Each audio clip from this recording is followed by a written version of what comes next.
Pemirsa, kami mendapatkan informasi bahwa telah terjadi kericuhan di asrama Papua di Surabaya, Jawa Timur. Untuk mengetahui informasi selengkapnya, rekan Reno Reksa akan melaporkan langsung dari Surabaya, Jawa Timur. Reno, persisnya seperti apa kericuhan yang terjadi dan siapa yang terlibat dalam kericuhan ini? Ya, Sylvia, sebenarnya ini adalah suasana rusuh, bukan ricuh, karena memang sampai dengan saat ini kondisi pun juga sudah mulai berangsur kondusif ketika pihak Pemprov Jawa Timur dan juga Pemprov Papua, dalam hal ini tadi ada Gubernur Papua Lukas NMB yang kemudian tadi mencoba untuk berkomunikasi bersama dengan mahasiswa Papua yang ada di Jalan Kalasan, kemudian ditolak. Kemudian dia pun memilih untuk menurunkan egonya untuk menemui para mahasiswa, kemudian memilih untuk meninggalkan Jalan Kalasan untuk bisa lebih meredupkan atau mendinginkan suasana. Namun sampai dengan saat ini dari dalam asrama mahasiswa saya masih mendengar beberapa kali teriakan-teriakan yang disampaikan oleh para mahasiswa yang berada di dalam asrama Papua tersebut. Namun kami tidak berani untuk mengalihkan kamera ini menuju ke asrama karena ini akan menambah panas suasana di Jalan Kalasan. Sedangkan saat ini saya akan ajak Anda untuk melihat kondisi terkini di pojok simpang 4 Kalasan dan juga Kalasan. Ini teman-teman mahasiswa, maksud kami teman-teman dari pers, teman-teman jurnalis ini sedang berkumpul. Kemudian terlihat juga teman-teman dari kepolisian mengatur jalan lalu lintas karena memang Jalan Kalasan yang merupakan tempat dari asrama mahasiswa Papua ini benar-benar steril, tidak ada kendaraan yang lewat.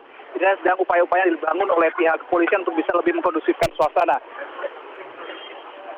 Ada satu banner terbaru yang dipasang di depan pagar asrama mahasiswa Papua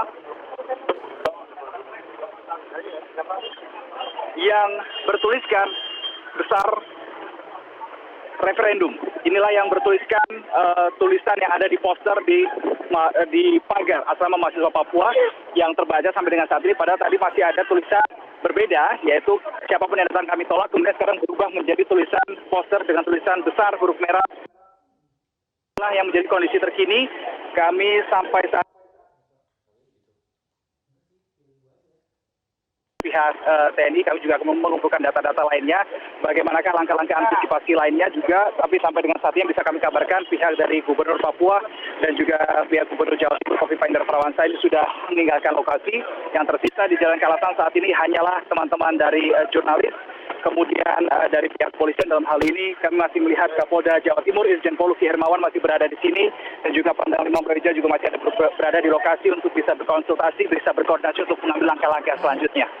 Reno, saya ingin mengklarifikasi, jadi ini bukan kericuhan tetapi hanya keributan karena ketika Gubernur Provinsi Papua datang ke asrama Papua di Surabaya ditolak oleh penghuni asrama, apakah begitu?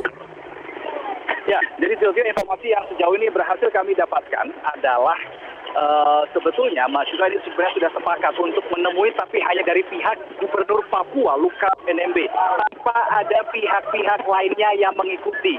Namun ketika melihat rombongan yang datang di Jalan Kalasan asrama mahasiswa Papua ini begitu banyak, dan tidak hanya Gubernur Papua Lukas NMB saja, inilah yang membuat para mahasiswa yang berada di dalam asrama ini protes, mengeluarkan suara-suaranya. Inilah yang menjadi catatan tersendiri. Dan mereka, informasi yang kami dapatkan, sebenarnya mereka ingin menemui hanya seorang diri Gubernur Papua Lukas NMB. Namun ketika ada rombongan yang lain, inilah yang membuat para mahasiswa berada di dalam asrama mengalami atau melakukan aksi protes seperti itu. Reno, Sylvia, lalu apa tanggapan dari Gubernur Papua Lukas NMB atas kejadian ini? ya, tadi kami sempat mencoba untuk mendapatkan statement dari Gubernur Papua Lukas NMB, namun beliau lebih memilih bungkam dari teman-teman wartawan, tidak memberikan keterangan apapun.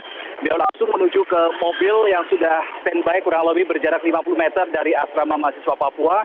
Kemudian juga sudah berkoordinasi bersama dengan beberapa stafnya yang berdekatan dengan mobil. Kami pun awak media juga tidak bisa mendengarkan secara jelas apa yang diperbincangkan oleh Gubernur Papua dengan para stafnya itu.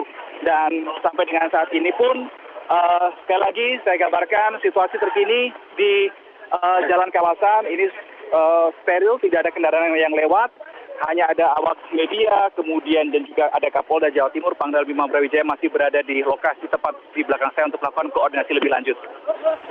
Baik. Terima kasih atas laporan Anda, Reno Reksa dari Surabaya, Jawa Timur. Pemirsa, Gubernur Papua Lukas NMB akan menjadwal ulang pertemuan dengan mahasiswa asal Papua yang tinggal di asrama Jalan Kalasan, Surabaya, Jawa Timur. Kapolda Jawa Timur Irjen Pol Luki Hermawan mengatakan pertemuan Gubernur Papua dengan mahasiswa asal Papua yang tinggal di asrama Jalan Kalasan, Surabaya tertunda karena terjadi miskomunikasi. Menurut Kapolda, rombongan Gubernur Papua sudah sempat berkomunikasi dengan mahasiswa yang tinggal di asrama.